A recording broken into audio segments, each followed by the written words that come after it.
Bonjour à tous et bienvenue enfin dans cette vidéo règle de Chronica Universalis. On va essayer de vous expliquer des règles qui sont simples, même si elles sont riches, en vidéo, parce que c'est toujours un peu plus simple que d'avoir à lire un texte, même si on a essayé de faire les choses le plus simplement possible. On va attaquer directement, on va vous présenter rapidement un peu le matériel, tout ça, le plateau. Dans Chronica Universalis, chaque joueur a une province qui comporte chacune 8 emplacements, en 2 rangées de 4. La première rangée, celle qui est la plus proche de votre adversaire, c'est la frontière. Et la rangée de derrière, c'est l'arrière-pays, celle qui est la plus proche de vous. L'adversaire, c'est pareil, il a sa province avec une frontière et un arrière-pays. Chaque joueur va avoir 10 points d'honneur, c'est un maximum, et le but du jeu c'est de jamais perdre tous ces points d'honneur, mais ça on y reviendra. Et puis enfin il y a une pioche, qui peut faire jusqu'à un minimum de 30 cartes, alors là on a mis plein de cartes dedans, bon mais c'est juste comme ça, mais c'est vrai que c'est quand même généralement un peu plus habile de sélectionner un peu ces cartes en fonction de celles avec lesquelles vous voulez jouer. Et puis il y a une des fosses dans laquelle vont aller toutes les cartes qui ont été dégagées du terrain, qui ont été utilisées, etc. etc. Dans Chronica Universalis, on peut gagner de deux manières différentes. La première manière, c'est de faire perdre à l'adversaire tous ses points d'honneur. Si vous faites ça, à n'importe quel moment de la partie, c'est perdu pour lui, c'est gagné pour vous. La deuxième façon de gagner, c'est tout simplement d'avoir le plus de points de victoire possible à la fin de la partie. Alors, comment est-ce qu'on marque des points de victoire ? C'est très simple, chaque joueur a son tour de jeu. On commence la partie avec 5 cartes, sauf celui qui joue en deuxième qui a le droit de piocher une 6ème carte. On va prendre une carte dans sa main, si possible un édifice. Les édifices, c'est celles qui ont un petit pictogramme noir. Là, je sais pas pourquoi la carte est à l'envers. Voilà, c'est mieux. Un petit pictogramme noir par opposition aux personnages qui ont un petit pictogramme blanc. On va prendre une carte dans sa main, on la pose dans sa province, et on pioche une carte. Hop, tac, je la mets dans ma main. Terminé. C'est la fin de mon tour. Le tour passe à l'adversaire, il fait la même chose, et ça se joue comme ça. À la fin de la partie, cette carte-là, qui est posée, si elle reste là jusqu'à la fin, elle va me rapporter un point de victoire. Ok ? Donc poser des édifices sur sa province, c'est une manière d'avancer petit à petit vers la fin de la partie, tout en marquant des points de victoire. Pourquoi avancer vers la fin de la partie ? Parce que tout simplement, lorsque l'un des deux joueurs a réussi à mettre au moins une carte dans chaque emplacement vide de sa province, alors ça met fin à la partie immédiatement, quel que soit l'état des points d'honneur, etc., ou l'état de ce qu'il peut y avoir dans la province adverse, par exemple. Okay ? Les personnages, à quoi servent-ils ? Ils peuvent être utilisés de deux manières, les personnages. La première manière dont on peut les utiliser, c'est qu'on peut venir les placer à son tour de jeu. Imaginons, le jeu revient à moi, c'est à nouveau à moi de jouer. Je peux choisir de placer un personnage, donc là en l'occurrence, voilà, c'est Bougainville, très bien, donc un explorateur. Je choisis de le placer dans la citadelle de Beach, très bien. Procéder de cette façon-là, ça va présenter deux avantages. Le premier avantage, c'est qu'il y a maintenant un personnage dans mon édifice. Donc on dit que l'édifice est occupé. Il est occupé par un personnage. Et dans ce cas, c'est trois effets qui se coulent. Le premier, c'est que cet édifice occupé, au lieu de vous rapporter 1 point plus 1 point, il va vous rapporter 3 points à la fin de la partie. La fin de la partie, c'est-à-dire quand l'un des deux joueurs a mis au moins une carte dans chacun des emplacements de sa province. Le deuxième effet qui se coule, c'est que quand vous faites ça, vous faites perdre un point d'honneur à l'adversaire. Donc évidemment, vous allez le rapprocher un petit peu de la défaite.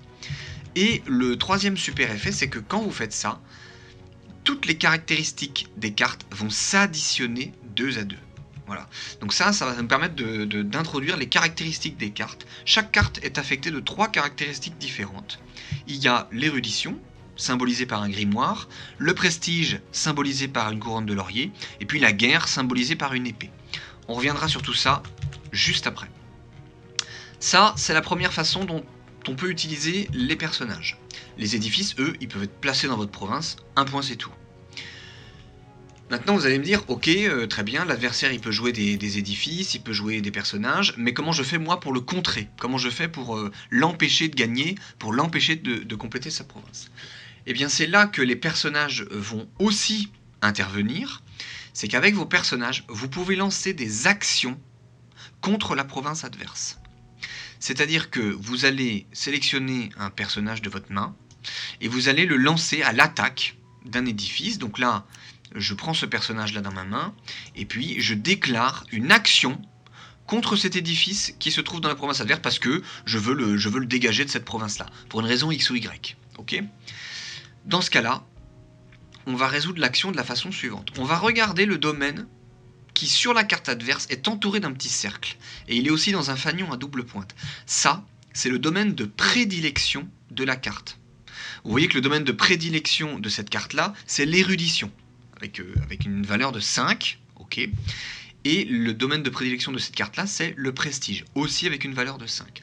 Lorsque moi, avec un personnage donc pictogramme blanc, je viens attaquer un édifice adverse, je vais toujours regarder le domaine de prédilection de l'édifice qui est attaqué, l'édifice qui défend.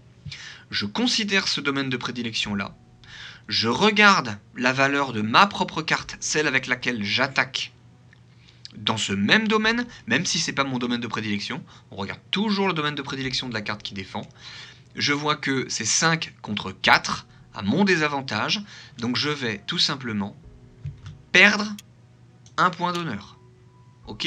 Si jamais j'avais attaqué avec, disons avec ce personnage-là, ça faisait donc 5 contre 3, je perdais carrément 2 points d'honneur. Et si j'avais eu le malheur, ce qui aurait été idiot, d'attaquer avec lui, je vais le mettre comme ça pour pas qu'on confonde, pour pas qu'on pense que l'édifice est occupé, je perdais carrément 5 points d'honneur. 5 contre 0. Ok ? Donc je perds l'équivalent en points d'honneur de la différence avec le domaine de prédilection de la carte qui défend. Si j'avais eu un score supérieur, j'aurais pu aussi regagner des points d'honneur, mais toujours dans la limite de 10. Ok ? Donc, imaginons que j'effectue cette action comme prévu, je perds mon point d'honneur, en l'occurrence, sauf que l'édifice adverse, du coup, il dégage, et mon personnage à moi, celui avec lequel j'ai attaqué, il a été utilisé, il dégage aussi. Ok ? Donc là, effectivement, mener une action contre un édifice inoccupé, un édifice vide, ça présente pas forcément beaucoup d'intérêt parce que j'utilise une carte de ma main contre une carte adverse, quoi. Donc c'est vraiment 1 pour 1, c'est pas forcément très très intéressant. Là où c'est très intéressant, c'est que vous avez vu, quand j'ai des édifices, vous vous souvenez, quand j'ai des édifices occupés dans ma province, ça enquiquine l'adversaire parce qu'il se renforce, en plus il perd un point d'honneur, et en plus ça me rapporte 3 points de victoire à la fin de la partie. Donc c'est plutôt les édifices occupés que je vais essayer d'aller déglinguer chez l'adversaire. Et donc là par exemple, je vais faire un exemple, mettons, l'adversaire, tchac, il place Philippe Lelong ici, à son tour de jeu. Moi, évidemment, je vais perdre un point d'honneur parce qu'il a un nouvel édifice occupé dans sa province. Et on va aller regarder, effectivement, ça nous fait un ensemble avec donc en érudition 2, en prestige 8 et en guerre 8 aussi. Avec un domaine de prédilection au niveau du prestige qui se trouve à 8. Ok ? Donc, moi, je vais essayer de mener une action contre cet ensemble-là. Donc je vais prendre la même carte qu'auparavant. Vous comprenez que là c'est beaucoup plus difficile, parce que du coup, moi j'ai toujours 4 en prestige, sauf que là, l'ensemble que je suis en train d'attaquer, il a 8. Donc je vais perdre, non plus 1 comme tout à l'heure, mais je vais perdre carrément 4 points d'honneur, 1, 2, 3, 4, pour réaliser cette action-là. Sauf que, comme l'action portait sur un édifice occupé, c'est quand même beaucoup plus difficile d'aller attaquer un édifice occupé adverse, bah évidemment, moi j'ai utilisé une carte, très bien, donc elle est défaussée, sauf que l'adversaire, lui, il va défausser 2 cartes. Donc de ce point de vue-là, c'est plutôt intéressant. Deuxième effet qui se coule, quand l'adversaire perd un édifice occupé, il perd aussi un point d'honneur. Et la troisième bonne nouvelle, c'est que lorsque vous arrivez à réaliser une action contre un édifice occupé adverse, ça va déclencher ce qu'on appelle la ferveur populaire, c'est-à-dire que vous avez le droit de rejouer une carte de votre main. Voilà. Donc là, en fait, vous savez quasiment jouer, vous avez déjà quasiment toutes les règles nécessaires pour jouer. Il n'y a plus que quelques petites règles de détail. Par exemple, évidemment, mettons, moi j'ai sélectionné des cartes, j'ai sélectionné 30 cartes dans mon deck. Mon adversaire a sélectionné aussi 30 cartes dans son deck. On ne sait pas ce que nous avons mutuellement dans nos decks. Donc il se peut très bien qu'on ait sélectionné la même carte, lui et moi. Eh bien, il y a une règle fondamentale, c'est qu'on ne peut jamais avoir la même carte en même temps chacun dans sa province. Si l'adversaire a une carte que j'ai déjà dans ma main et que je veux pouvoir jouer, il faut d'abord que j'aille l'attaquer pour la lui défausser, pour pouvoir moi-même jouer la carte qui est identique. Règle très importante. Deuxième petite règle un peu particulière, lorsque, donc on a vu les attaques, lorsque l'attaque porte sur un édifice occupé, comme c'est le cas ici, sauf que vous voyez les domaines de prédilection sont pas les mêmes. Ils correspondent pas, quoi. Donc là effectivement on aurait un total de 11 en érudition, de 6 en prestige, bon 0 en guerre, ça change pas. Et bien dans ce cas il va falloir savoir sur quel domaine de prédilection on joue, c'est-à-dire quel est le domaine de prédilection qu'on va considérer pour voir si je gagne ou si je perds des points d'honneur. Et bien dans ce cas c'est très simple. La règle c'est que c'est toujours le défenseur qui choisit. Il va choisir avec quel domaine, en fonction de la carte avec laquelle j'attaque, il va choisir quel est le domaine de prédilection qu'il retient. Une seule exception, si jamais j'attaque avec un personnage qui a le même pictogramme que l'édifice qui défend. Donc là, vous voyez, pictogramme avec une roue, et là, c'est l'édifice qui défend a aussi un pictogramme avec une roue. Donc là, je vais pouvoir, moi, choisir le domaine de prédilection avec lequel je vais jouer. Donc, dans un cas, j'ai le choix entre 6 prestige contre 3, toujours en prestige, donc je perds 3 points d'honneur. Et dans l'autre cas, c'est carrément 11 contre 4, donc je perds beaucoup plus de points d'honneur. Donc évidemment, dans ce cas, je vais choisir le prestige. Voilà. Ça, c'est vraiment un cas particulier pour le cas où l'adversaire mettrait des cartes, superposerait des cartes qui n'ont pas le même domaine de prédilection, ce qui est plutôt quelque chose à éviter globalement. Il vaut mieux essayer de mettre des cartes les unes avec les autres qui soient à peu près cohérentes. Ça, c'est assez important.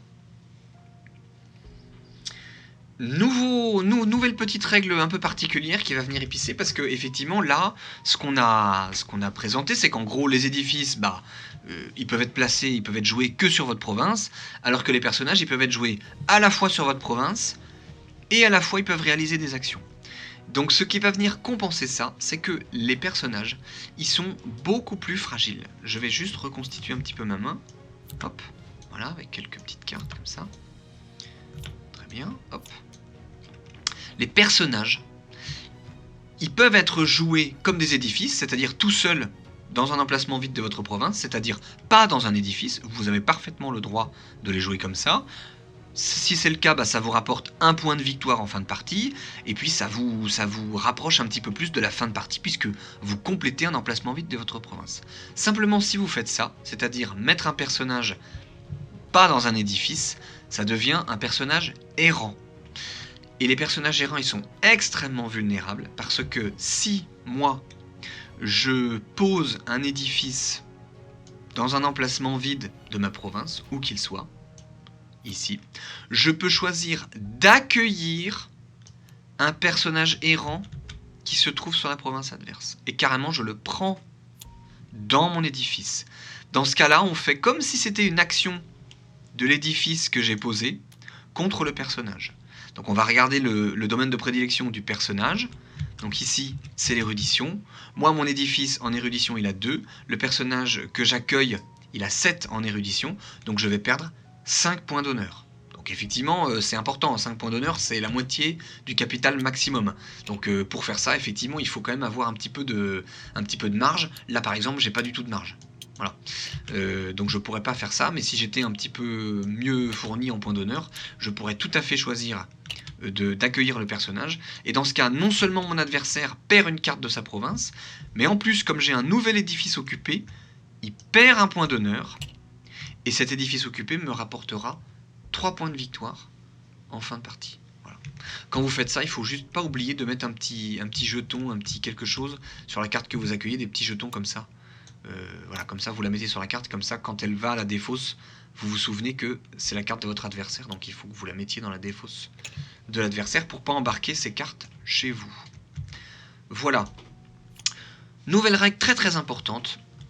Vous allez voir que dans le jeu, il y a des cartes qui ont des caractéristiques assez fortes. On l'a vu avec la citadelle de Beach qui a 9 en guerre, c'est-à-dire 9 dans son domaine de prédilection, donc c'est quand même plutôt assez costaud. Et puis il y a des personnages un petit peu plus faibles, comme Bougainville, qui est un peu plus équilibré, mais bon, qui dans son domaine de prédilection n'a pas forcément des caractéristiques folles. Eh bien l'avantage, c'est que vous pouvez toujours jouer vos cartes faibles, parce qu'en réalité, les cartes qui sont placées sur votre province protègent les cartes qui sont placées derrière. Donc le port de la Lune, par exemple, il a des caractéristiques assez faibles, mais si je le place derrière la citadelle de Beach, comme ça, il va falloir que mon adversaire il se débarrasse d'abord des cartes qui sont devant, pour ensuite pouvoir réaliser une action contre cette carte-là. Donc, en général, les cartes en plus qui sont assez faibles, elles ont des pouvoirs un peu plus forts. On n'a pas encore parlé des pouvoirs, on y reviendra.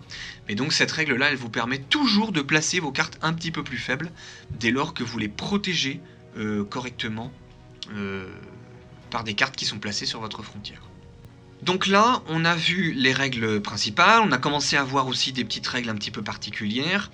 Maintenant, on va voir une règle assez importante, parce que là, vous allez me dire, mais les édifices occupés, en fait, ils sont super forts, quoi. C'est-à-dire que quand on les attaque, on est obligé de perdre des points d'honneur.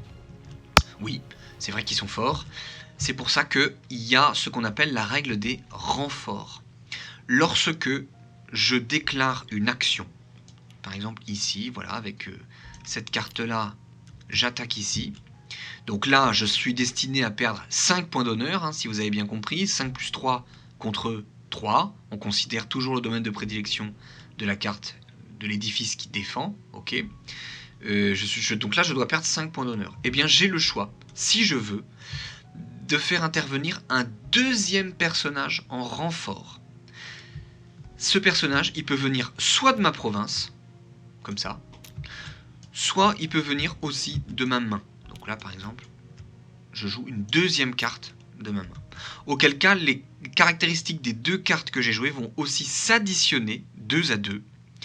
Et du coup, là, au lieu de perdre 5 points d'honneur, je vais en perdre que 2. Voilà, 8 contre 6.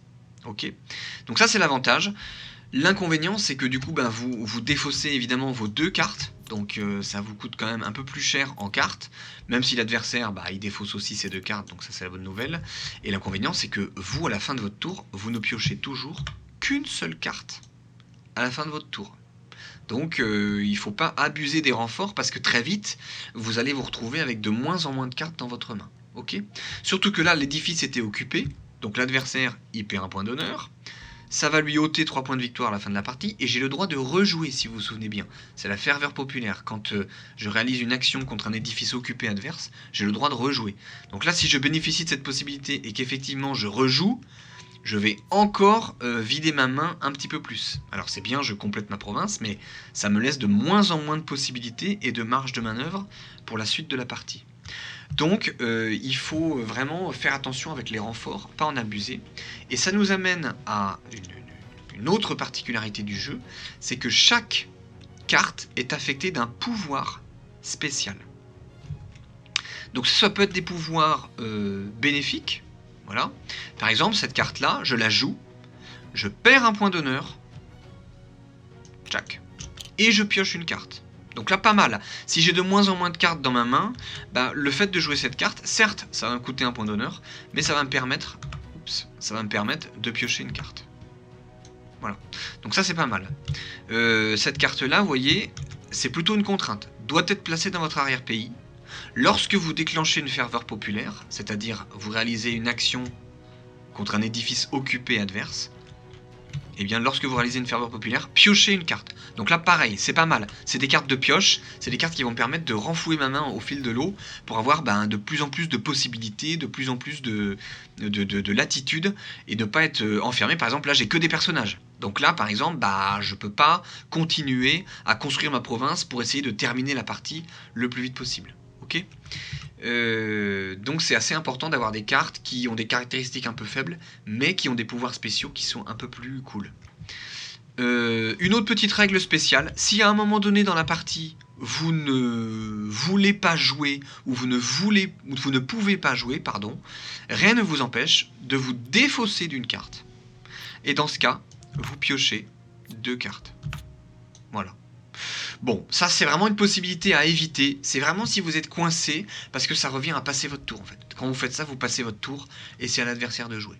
Donc certes, ça vous a permis de vous débarrasser d'une carte que peut-être vous ne pouvez pas jouer, parce que par exemple l'adversaire l'a déjà sur sa province et vous pensez que vous n'arriverez pas à la lui enlever, soit parce que tout simplement vous n'avez pas envie de jouer de personnage, ou vous ne pouvez pas jouer de personnage, etc. Plutôt une possibilité à éviter, mais c'est vrai que ça peut vous sauver un peu la mise si vous commencez à être à court de possibilités. Donc voilà, je pense qu'on a à peu près fait le tour des règles du jeu. Là, on est vraiment rentré dans les détails avec toutes les subtilités, les petites règles spéciales, les cartes qui sont devant, qui protègent celles qui sont derrière, etc.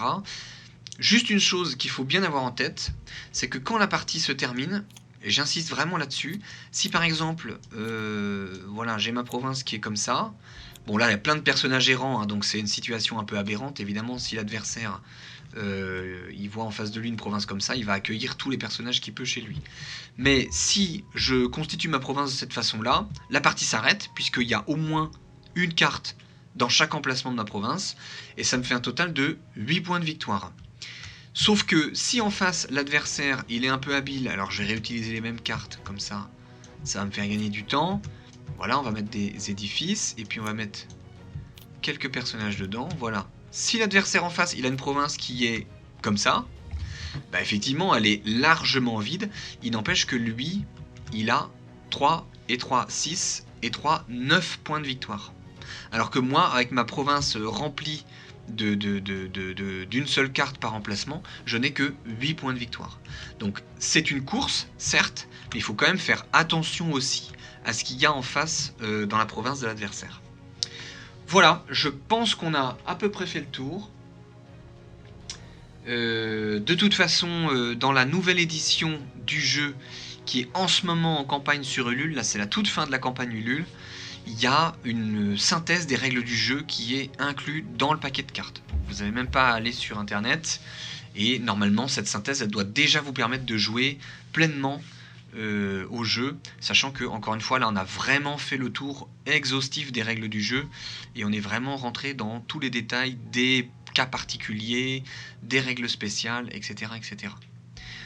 Voilà, et ben écoutez, si vous avez la moindre question, vous pouvez les poser sur contact@chronica-universalis.com et puis on est toujours disponible dans les commentaires de cette vidéo ou sur Facebook.